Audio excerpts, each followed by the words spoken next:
Assalamualaikum warahmatullahi taala wabarakatuh. A'udzubillahi minasyaitonir rajim. Bismillahirrahmanirrahim.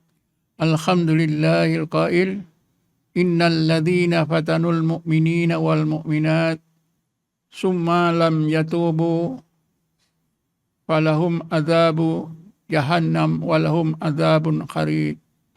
Asyhadu an la ilaha illallah wahdahu la syarikalah wa asyhadu anna Muhammadan abduhu wa rasuluh. Allahumma salli ala sayyidina Muhammadin nuril anwar wa ala ali azhar wa asfil ahyar. Sallim tasliman katsira.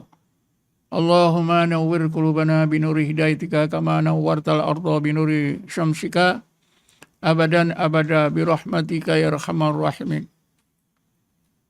Para pendengar yang dirahmati Allah sekalian, sampailah masanya untuk saya menjawab tuduhan bahawa saya telah pun dipengaruhi oleh pandangan Syiah berkaitan dengan pendirian saya mengenai hadis Nur Muhammad yang diriwayatkan oleh Syekh Abdul Razak.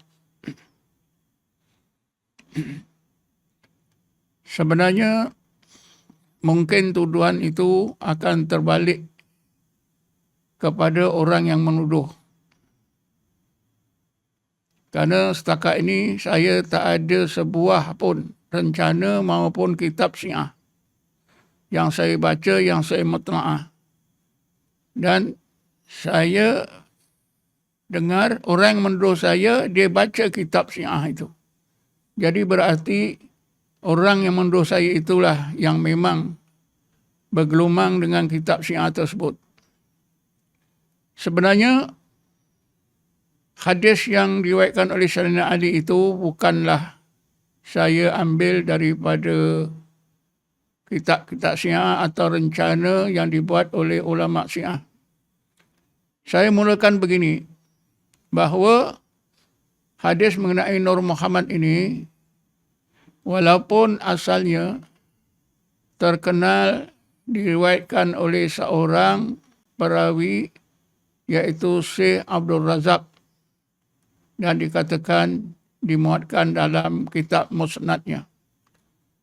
Tapi mengikut penyelidikan setengah ahli hadis, selain daripada Syekh Abdul Razak, ada seorang ahli hadis yang lain yang bernama Abu Abdullah bin Muhammad At-Tamimi Al-Basri yang meninggal dunia sekitar abad ke-5 Hijrah, juga ada meriwayatkan hadis tentang Nur Muhammad dengan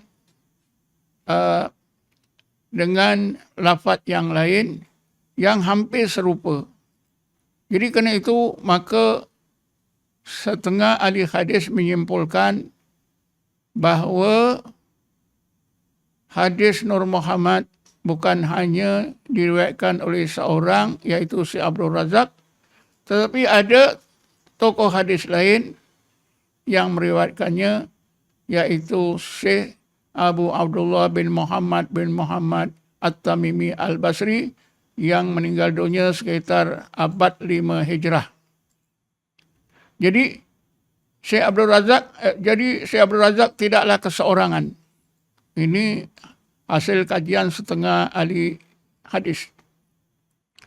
Untuk mengukuhkan kedua-dua riwayat tersebut, maka Ibnu Ajibah Al-Hasani dalam kitabnya Futuhat Ilahiyah, beliau ada menyebutkan 6 lagi riwayat yang juga menyentuh tentang awal kejadian dan juga Nur Muhammad.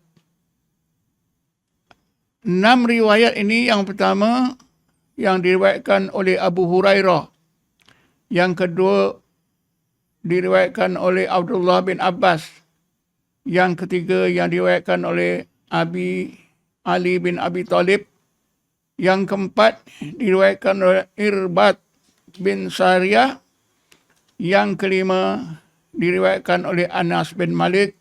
Yang keenam diriwayatkan oleh Abdullah bin Amrin. Jadi menurut Ibnu Ajibah, keenam riwayat ini dapatlah dijadikan sokongan. Ya, dapatlah dijadikan sokongan untuk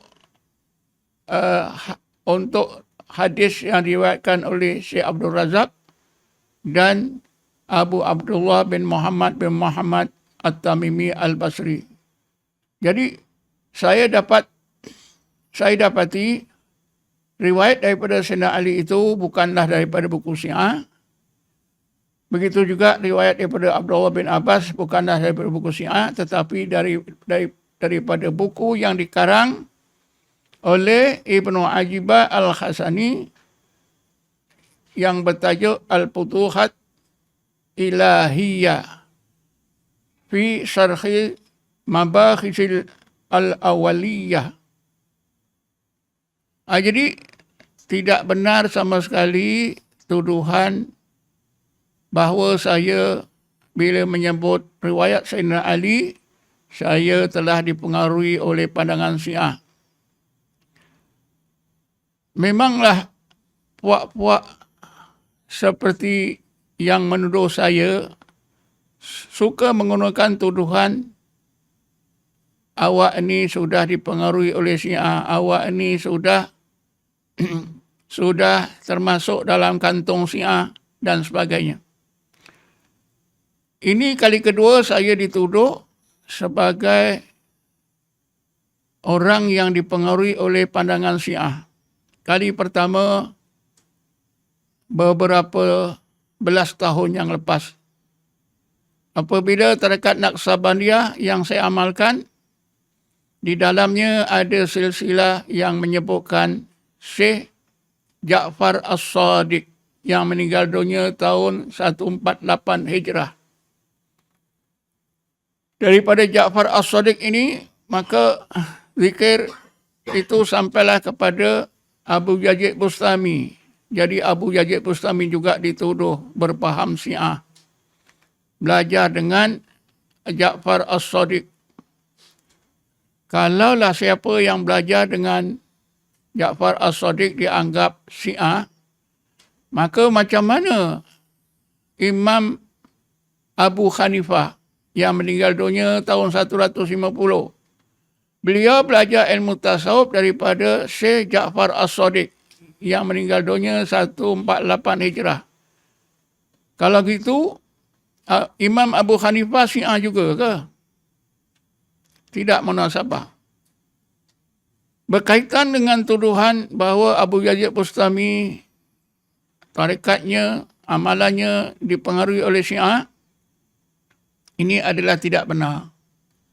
Kerana pada tahun 2014 saya melawat ke Iran dan saya melawat masjid Syekh Abu Yazid Bustami.